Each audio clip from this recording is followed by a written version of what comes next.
A very good evening to all of you. So welcome to my channel Inspire Pharma. आज हम बात करने वाले हैं एक वेरी इंटरेस्टिंग टॉपिक के बारे में. ओके आज हम बात करने वाले हैं प्रेगनेंसी जो फीमेल्स को होती है उसमें वॉमिटिंग्स आने के क्या क्या रीजंस हो सकते हैं और what are the various conditions जहां पे आपको सीवियरली वॉमिटिंग्स हो सकती हैं ड्यूरिंग द प्रेगनेंसी. तो सबसे पहले क्या होता है कि it's a very normal thing, ये काफी नॉर्मल माना जाता है कि अगर आपको प्रेगनेंसी के दौरान या प्रेगनेंसी से पहले जो वॉमिटिंग आती है that is acting as a detection test for the pregnancy. Okay तो समटाइम्स जब लेडीज को ये कंफर्म हो जाता है कि उनको प्रेगनेंसी है तो उसके बाद भी फॉर एटलीस्ट 2 to 3 months उनको वॉमिटिंग्स होते रहते हैं, nausea vomitings kind of issues रहते हैं. पर कुछ लेडीज को वॉमिटिंग इश्यूज 5 महीनों के लिए, कुछ लेडीज को वॉमिटिंग इश्यूज होते हैं पूरे 9 months के लिए रहते हैं. तो आज हम अपनी इस वीडियो में ये डिस्कस करेंगे कि व्हाट आर द रीजंस जिसकी वजह से लेडीज को प्रेगनेंसी के दौरान वॉमिटिंग होते रहते हैं. तो इसके पीछे there is a scientific science है, उसके बारे में हम डिस्कस करेंगे क्या साइंस है इसके पीछे में. सबसे पहले जब प्रेगनेंसी होता है तो हमें पता है कि हमारी जो फीमेल्स का जो एग होता है it connect with the sperm of the male and when जब वो दोनों आपस में कनेक्ट होते हैं there is a formation of the embryo and that embryo is ready to stick with the inner lining of the female, यानी कि implantation शुरू हो जाती है और वो दोनों मिलकर आपस में क्या बनाते हैं, प्लेसेंटा. सो जब प्लेसेंटा बनता है with the formation of the placenta there is a increase in the secretion of the 2 hormones. मतलब कि जब प्लेसेंटा बनता है फीमेल्स का जो, हिंदी में समझा देता हूं कि जब फीमेल्स का जो एम्ब्रियो और मेल का स्पर्म आपस में कनेक्ट होता है तो there is a formation of embryo.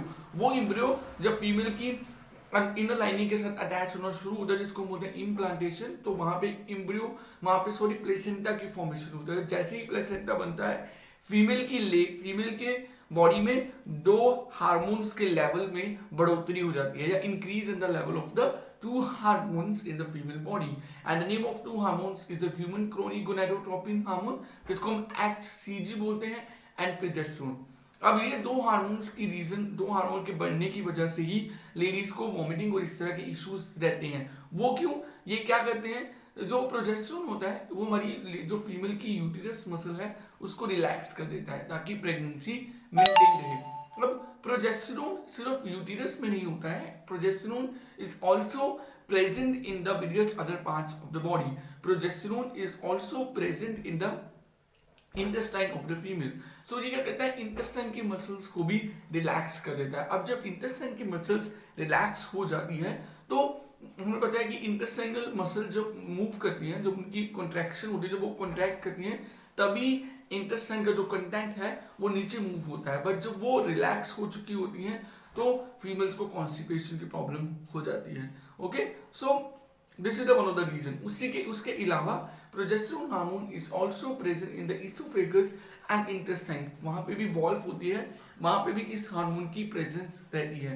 तो जो प्रोजेस्टेरोन हार्मोन होता है वो क्या करता है, जो इनके बीच में जो स्पेस होती है उसको, उन मसल्स होती हैं उनको भी रिलैक्स कर देता है जिसकी वजह से फीमेल्स को एसिडिटी इश्यूज, कोई भी स्पाइसी फूड खाने से जल्दी हो जाते हैं. तो due to the effect of progesterone on the muscles of the intestine, on the muscles of the gut and the esophagus and the gut, उसकी वजह से प्रेगनेंसी के दौरान लेडीज को वॉमिटिंग्स, एसिडिटी, कॉन्स्टिपेशन के इश्यूज रहते हैं. बट समटाइम्स अगर फीमेल्स को ये issues more than the 5 months, more than the 9 months हो रहे हैं, मतलब कि 3 महीनों में होना, that's normal quite of a thing. Doctors आपको कुछ मेडिसिन दे देते हैं जिससे आपकी वो वॉमिटिंग और नोजिया इफेक्ट कम रहते हैं. बट अगर ऐसा 5 महीनों के लिए डेली हो रहा है या 9 months दौरान आपको ऐसा हो रहा है तो जिसके पीछे कुछ अदर रीजंस भी हो सकते हैं. जैसे कि अगर फीमेल्स को किसी भी तरह की स्ट्रेस है, अगर उनका लो ब्लड प्रेशर है, लो ब्लड शुगर लेवल है, तो उस केस में आपको वो वाली कंडीशंस को भी